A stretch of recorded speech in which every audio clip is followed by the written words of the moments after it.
Hi, everyone. Hey, it's Emil. It's Emil Guillermo. Emil Amok to you. Welcome to my takeout. Emil Amok's takeout. My takes on all things considerable. That's what I call it. Because, I'm Asian. Think of it as your favorite takeout. You go there to go. You don't want to call up DoorDash or all those other folks. You want to go there and you want to point at all of your stuff. Or maybe you call in before and you say, yeah, I'm taking out. And they'll give it to you in a little carton. You go back home and then you have a meal. Emil Amok takeout. Hey, my takes on all things considerable. We had the speech last night. And, all right, I thought maybe Trump would surprise us and say, hey, all you guys who aren't with me, you're all fired. We got these notes from Doge. You're all fired. What have you done the last 5 days? He didn't do that. So he doesn't have the guts. He doesn't have the guts to do that. So but some people, Axios called him Trump on steroids. Trump was on steroids. Was he on steroids? He was confident, but as always, that means that he was just, as always, wrong. So I got my thoughts about the speech, and of course, I just think, for me, if this is our representative government, Al Green stood up for me. I know a lot of people said, oh, Al Green, what a blowhard. No, Al Green is not a blowhard. Look up his background. The guy's distinguished. He's in his 70s. He's got a law degree. He came up through the HBCUs. The guy knows what he's doing. And he was leading the charge for impeachment. And he held up his cane and he stood up for me and other people who weren't there, who may have just been watching. So my ode to Al Green coming up. But before I go on, we'll talk about that. We'll talk about, Sylvester Turner died. Another Texas legislator. And both of them are from Houston, right? Al Green's from Houston. Sylvester Turner, former mayor of Houston. He was there to replace the late Congresswoman who died last year. And, Turner distinguished himself in the couple years ago, big tornado or hurricane in Houston. I have a soft spot in my heart for Houston because I lived there during some formative years of my life in the 70s, back when it was maybe a fraction of the size that it is now. And I lived not in the hoity-toity areas of Houston. I lived right there in the city, like around, Montrose and the 4th Ward and the 5th Ward, places that, those were the urban centers of Houston. But in the 70s, I haven't been there in a while. But like I said, soft spot in my heart for Houston. When I heard that Sylvester Turner had passed away after hearing the speech, my God, I didn't feel so bad falling off to sleep during some of it. But it was 100 minutes long. That's more than a hit movie. 100 minutes. Something like 9,000 words. Donald Trump had a lot of energy. And as always, not a lot to say. So let's do that. But first, I need to mention the Rogue Festival. There it is. There is the QR code. Thursday the 6th, 8:30 p.m. Saturday the 8th, 6:30 p.m. So weekend early, Thursday night, 8:30 later, comparatively speaking. The Lotus Room, 626 East Olive in Fresno. And the discount is it's a $12 ticket. $15 ordinarily. It's a $12 ticket. There's your scan. So scan that, find your ticket. If you're in Fresno, if you buy a ticket and you send me an email, say, Emil, I'm in upstate New York and I bought a ticket. I feel like a dummy because I'm not going out to Fresno for you. Well, then fine.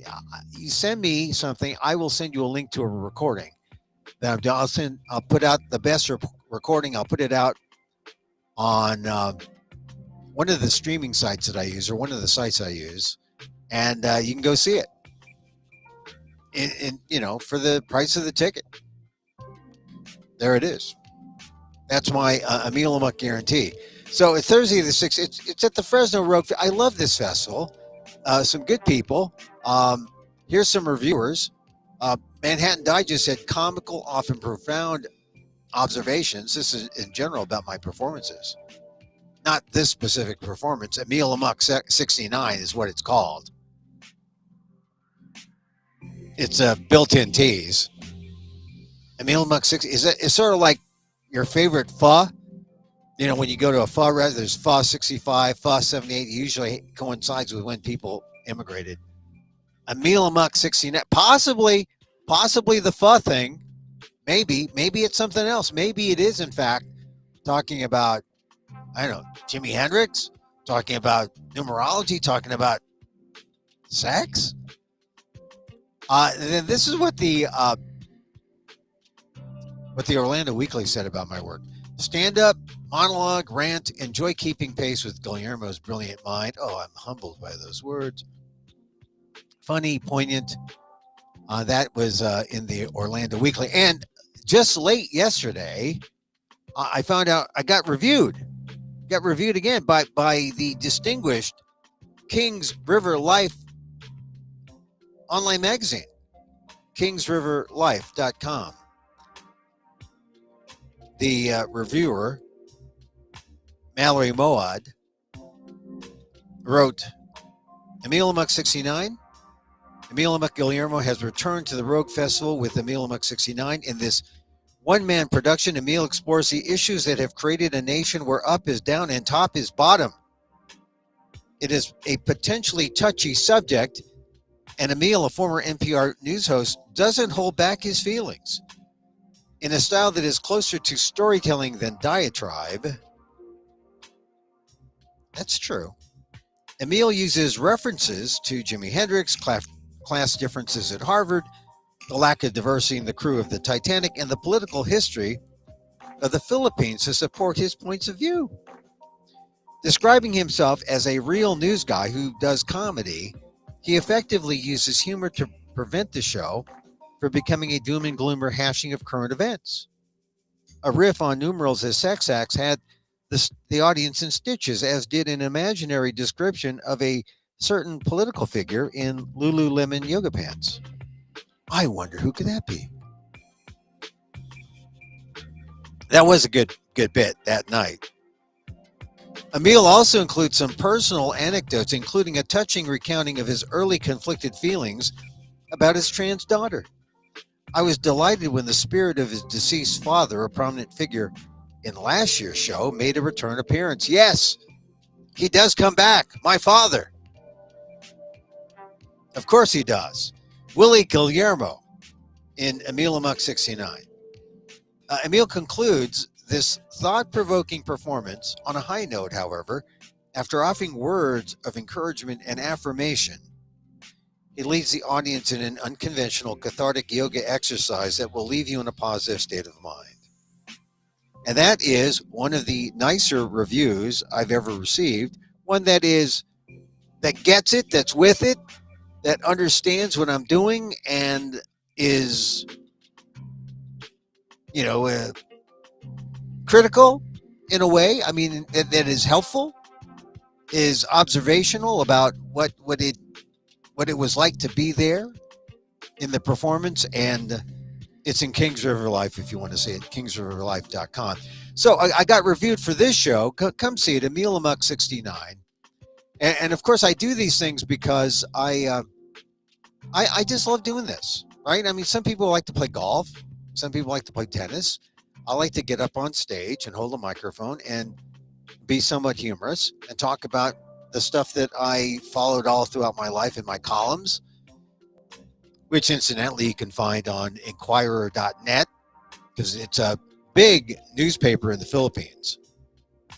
And I am their North American bureau columnist. So I'll be writing, I write for them, my Amok column right now.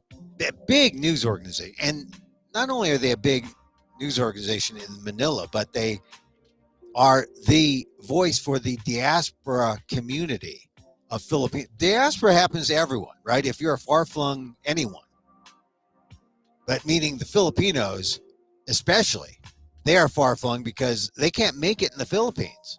They got to go to Saudi Arabia. They got to go to Europe. They got to go, if they can make it to the United States, they can. Then they go back if they can't immigrate because there have been long lines. There's been difficulty getting through those long lines. It takes decades. Some people go to Canada, and I'll be performing in Canada this summer because of that. Because not because I might have to immigrate myself to Canada, but because Canada is full of Filipinos, and I've got a story, an Asian American story that they can relate to. So I'm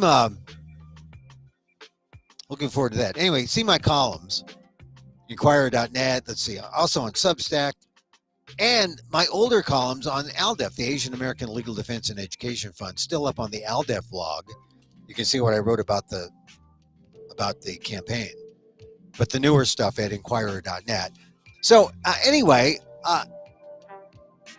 my columns often end up as my performances. My performances end up as columns. And last week was a struggle because, not a struggle, but the show was evolving as that big blow up happened in the Oval Office when Volodymyr Zelensky came in from Ukraine, and they were going to have that deal signed with Trump, and then Trump did his acting act where he had to send a message to Vladimir Putin not to worry, that I don't really like this guy Volodymyr, and I'm gonna defend you, Vladimir, over Volodymyr. I like Vladimir over Volodymyr. I mean, really, how can you explain that blow up? He essentially wanted to let Putin know, just because Zelensky was there first didn't mean anything, but of course it kind of did, but if it meant something, but then it devolved into a shouting match and nothing happened. So I had to talk about that last week. And of course, this week I'm going to talk about the speech and the tariffs that we're going to see come, or maybe not come. And so that's why it's always interesting to see the show. As I like to tell people, if who were there last week, I said I'm doing it 5 times in Fresno. You should see it all 5 times because it's apt to be different. Talking about something new, and it's also apt to be different because, well, things are different, right? And because the audiences are different each time. I'm different. You come before an audience to do a performance. And I tell this to them at the beginning. I say, 13.8 billion years have conspired to bring all of us together here in this one space, just like we are here together, listening to me in one space. And why? It's kind of like a once in a lifetime moment. It really is. And so we revel in that.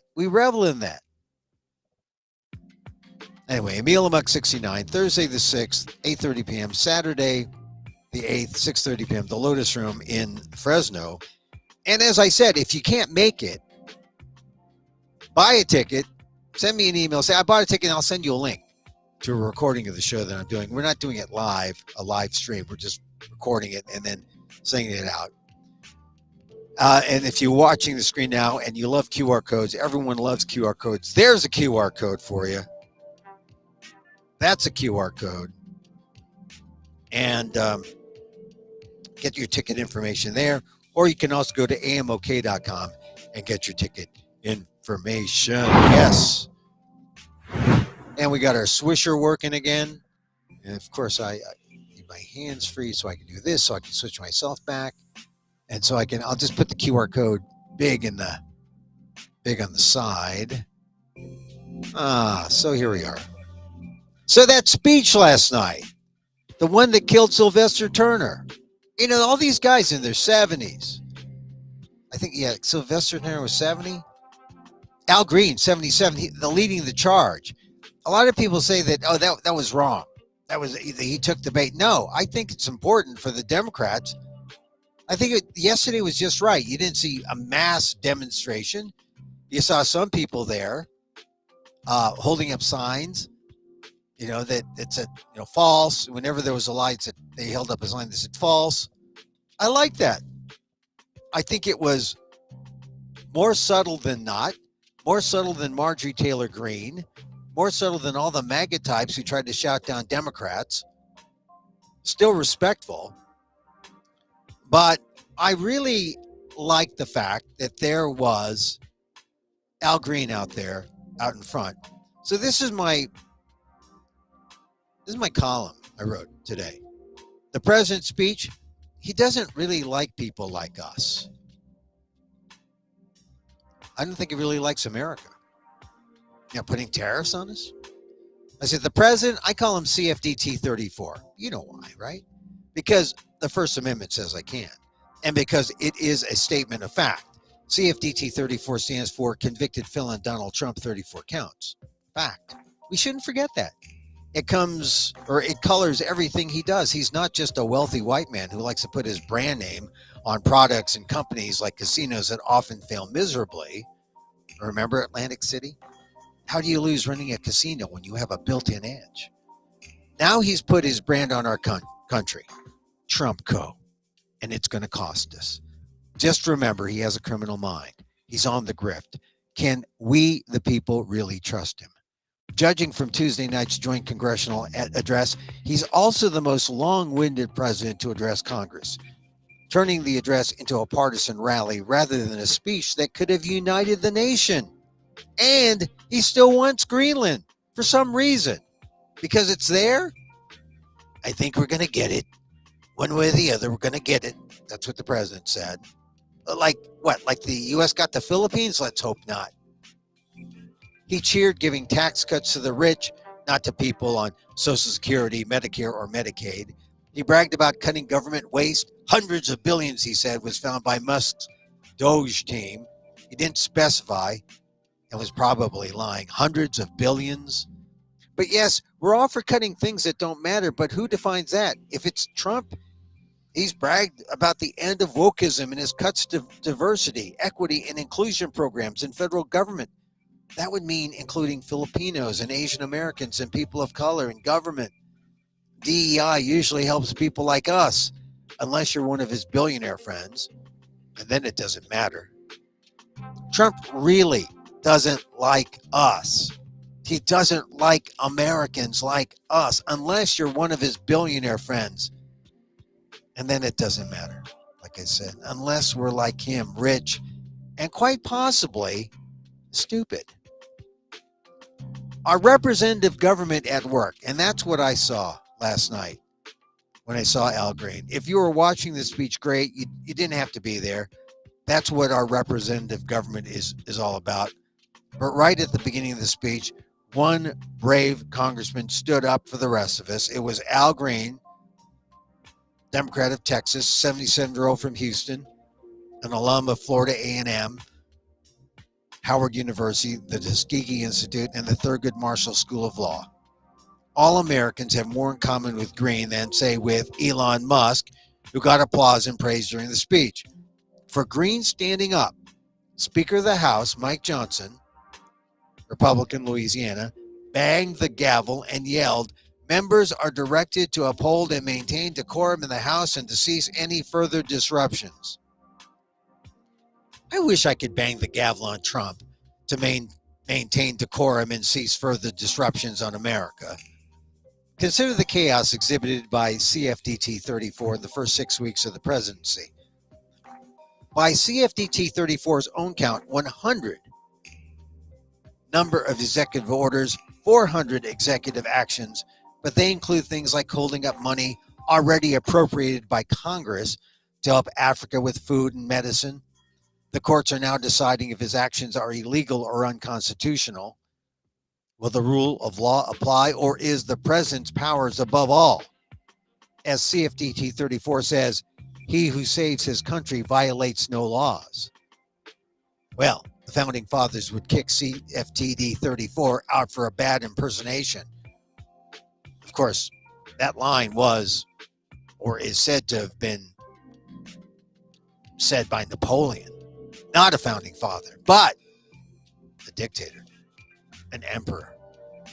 The first 6 weeks was also included the wholesale firing of thousands of federal workers, the guts of our working government that had been put there to serve the people. Are there ever enough people in government? Have you tried talking to a federal agency lately about a question about your Social Security, Medicare, or Medicaid? And then there's the tariffs that Trump announced early in the week that started a trade war with our biggest trading partner, China, and our two nearest allies, Canada and Mexico. Putting tariffs on goods ranging from 20 to 25% is almost sure to hit everyone buying products like food, cars, and gas. I mean, look at where your products are coming from. I love blueberries. And the blueberries from Mexico are few and far between. They're coming from Peru now. And where are the blueberries from California? Not in California. So I'm sure I'm going to be paying more for blueberries. Blueberries are already expensive. And as far as cheese goes, people are complaining about cheese and eggs. Eggs are going higher. And, Donald Trump really didn't address anything like inflation or controlling costs. He only inserted tariffs as an idea, as something that's going to make America rich again, but it's going to make a lot more Americans poorer again. So here was Green's stand. If you had questions about the first 6 weeks of CFDT 34 as president, Representative Green stood up for you, and he was promptly removed. Green said to reporters that as a person of conscience, he believes the president has, quote, done things that I think we cannot allow to continue. The whole budget that he has is one that is going to cause Medicaid, called Medi-Cal in California, to be cut. And when he said he had a mandate, it triggered something. It really did, because he doesn't have a mandate. And he doesn't have a mandate to cut health care from poor people. Green was there for you. He was considered disruptive and escorted out. Other members of Congress either didn't show up or walked out, including Maxwell Frost, D. Florida, Ayanna Pressley, D. Massachusetts, Representative Bobby Scott, D. Virginia, the only member of Congress of Filipino ancestry, attended, but he was not impressed by the speech. After it, he said in a statement, the president made it abundantly clear what his priorities are and will always be his own self-interest, and he wants Americans to pay for it. People did want to hear about the economy, but the loudest parts of CFDT 34's speech were on all the standard culture issues: wokeism, DEI, anti-trans, anti-immigration rhetoric, the ones that make his base support hate. So does that make CFDT 34 the stupidest president in our history? Alienating people of color, fighting inflation with inflation, causing tariffs that attack our allies, Canada? He could have tried to unite us all. Instead, he continued to advocate views that are ill-advised, sometimes illegal, and even unconstitutional. In doing so, CFDT 34 poses the greatest threat to our democracy. CFDT 34 is a fact, but him posing the greatest threat to our democracy, that's my opinion. And yet, half the room filled by Republicans liked how he is taking the country on a downward slide into autocracy. One powerful man in control, whatever he says goes, even when he's wrong, even when he busts the norms. After a week like last week, I wanted him to tell the American people directly and honestly about the blow-up between he and Zelensky, and why America was turning against its allies and in bed with Russian President Vladimir Putin. Why is America not protecting liberty, freedom, and democracy and siding with the dictator Putin instead? What happened to the land of the free? That's Trumpco's version of the golden age. Good for him. But in a 100-minute speech, I didn't hear him speak honestly about any of our country's biggest concerns. Instead, we woke up with more chaos than the day before. And that's just the column I wrote last night early. It's in Inquirer.net. It's troubling because you think, is he just using this as a tactic, right, to get people to the table? I guess he talked with Canada again. He might hold back autos because he didn't realize, oh, yeah, if we put tariffs on autos, every time there's a part that comes through from Mexico to Canada to the United States and it gets added on, there's an added on cost at every move, and that could raise the price of new cars to maybe, 10%? And I don't know if anyone wants to buy a new car these days because the interest rates are so high.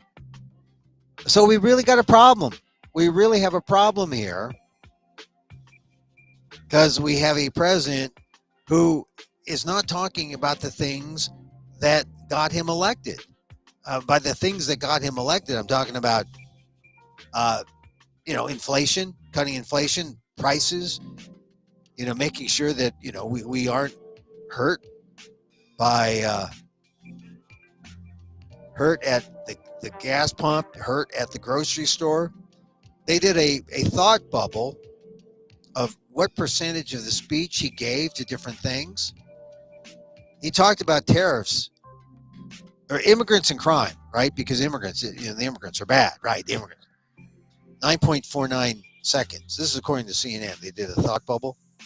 Trade and tariffs, 8.29%. He talked about the election, still litigating the election, 6.28 seconds. 6 minutes and 28 seconds. Still talking about Joe Biden. In fact, he talks about Joe Biden so much when they did a takeaway in the New York Times, the 6 takeaways from the speech. The New York Times made an error because they said, Trump was running against Joe Biden, when in fact he was running against Kamala Harris. He did say Kamala Harris's name once, but he said the name right. He said Kamala. So we know he knows how to say it right. So we know that during the campaign, when he said Kamala, he was doing it for showbiz purposes, for nasty showbiz purposes.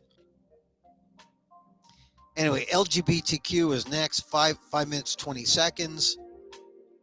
Where was inflation? Way down at 1:31. That's it. 1:31 on inflation. On the economy, 35 seconds on the economy. On DEI, 1:15 on DEI, but he was loud on DEI. But the most on immigrants and crime, 9 minutes 49 seconds, and then trade and tariffs, 8 minutes 29 seconds. And so if you're a person of color, immigrants and crime, he's saying bad, nasty things about immigrants who he wants to deport, and he's upset because there's not enough being deported. He had a quota of 1,000 a day, and he's not hitting his quota. They're having problems now too, deporting them to all these big jets, these big military jets, because it's too costly, not efficient. So another contradiction.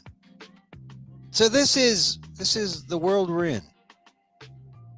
Donald Trump staying the course, and the Democrats, maybe the Democrats are standing their ground and trying to figure out how to respond. And the way to respond is to talk about the people. The way to respond is to get on the people's side. Because one of the things about that election, the 2024 election, was people thought the Democrats were the elitists. The Democrats were the elites, and they said the Republicans were the working class. And now since the election, the Republicans are with the tech bros, the billionaires, the billionaires. Where's the working class with the Republicans? I mean, they've been abandoned. Meanwhile, who's fighting for those on Social Security, Medicare, Medi-Cal, Medicaid? People on fixed incomes, people who aren't rich. the real working class and the working poor. Al Green was there for you. Al Green. Democrats were there for you. So if you were just watching the speech for a few minutes, you did have representative government working for you. Al Green leading the charge, holding his cane, saying, you don't have a mandate. CFDT 34. He didn't use my phrase, but he was pointing to that guy. CFDT 30. He doesn't have a mandate. He doesn't have a mandate. The only mandate Trump has is with Putin, and they're enjoying themselves. So that's the speech. And we're going to try to wrap this up. We'll come back later in the week. Tomorrow I'm in Fresno once again. Let's swish back out. There. A little slow on the swish. But there's the QR code. You see it there. And it's Thursday the 6th, 8:30 p.m. Saturday the 8th at 6:30 p.m. It's the Lotus Room, 626 Olive Street in Fresno. It is Emil Amok 69. Yeah, that's a good number. I talk about the first time I thought about 69. In a Jimi Hendrix context. I mean, I got to add that. The Jimi Hendrix context. I mean, when you heard that, do you recall when you first heard if 6 was 9? It's not the subjunctive. It's not if 6 were 9. If 6 was 9. Simple past tense. Do you remember where you were? I mean, I remember, man. And that song, as they say, blew my mind. It blew my mind. And it was just a song. It was nothing else. Nothing else. So I tell that. I tell other stories. It's a storytelling show. You won't want to miss it. If you're far away and I'm not flying to Fresno for you, Emil, but I will support your efforts and buy a ticket. And if I prove that I buy a ticket, darn it, give me a video link to your show. Yes, I will give you a video link to the show if you buy a ticket, and I'll have you see it on my Patreon site.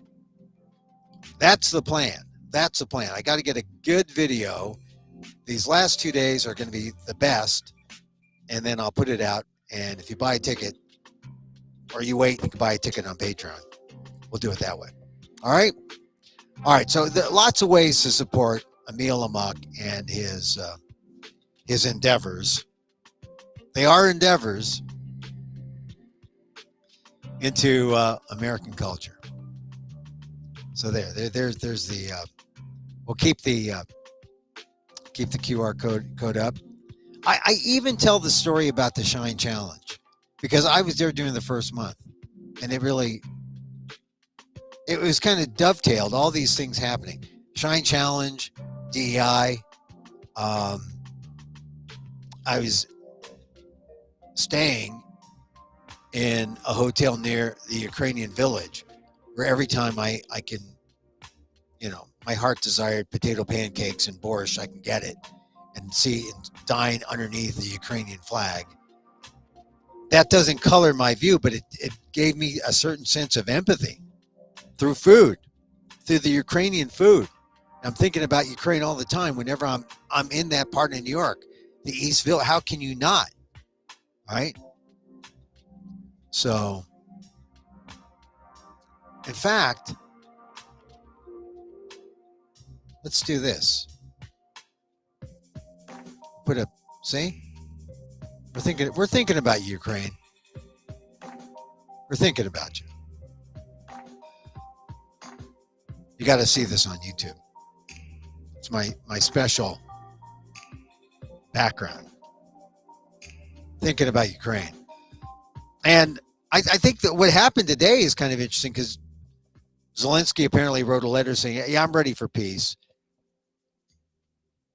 It's really the best thing to get him back on track. But the Trump-Putin thing, that's scary. Because Trump has no leverage with Putin. So with Putin, he's given up the store. He's showing a lot more than leg. It's a little, you can't trust Trump because he only wants to deal with the big guys. He only wants to deal with the big decision maker. And he doesn't see Zelensky as that. Because Zelensky doesn't dress up like him, doesn't wear a suit. Zelensky, all he does is fight wars. He's a war hero. He's a comedian. Not a failed one. He probably could do a Ukrainian talk show like Donald Trump. But Donald Trump pulls this class thing on Zelensky, which is really reprehensible. And that's what's going on.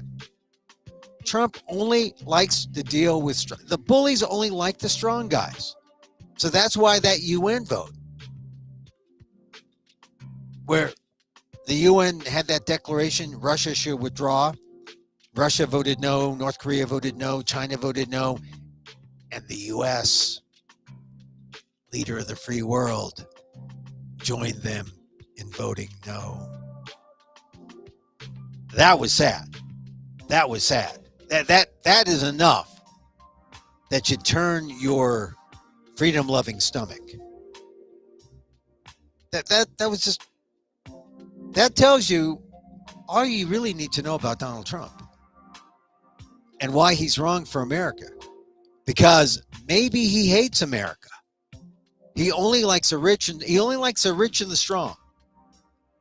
If you're poor, he's very Darwinian in that sense. If you're poor, you're weak. Of course, who's going to be poor and weak when he's not exactly physically fit? He'll have money. Maybe he'll have people carrying him or something when he falls down. Anyway, check out my show Thursday the 6th, 8:30, Friday or Saturday. It's only Thursday and Saturday. Saturday the 8th at 6:30. That's at the Rogue Festival.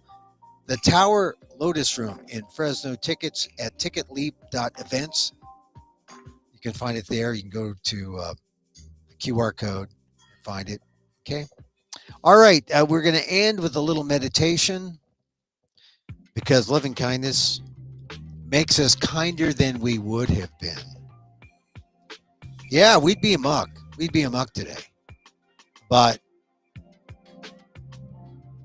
mature. This is maturity. This is called maturity.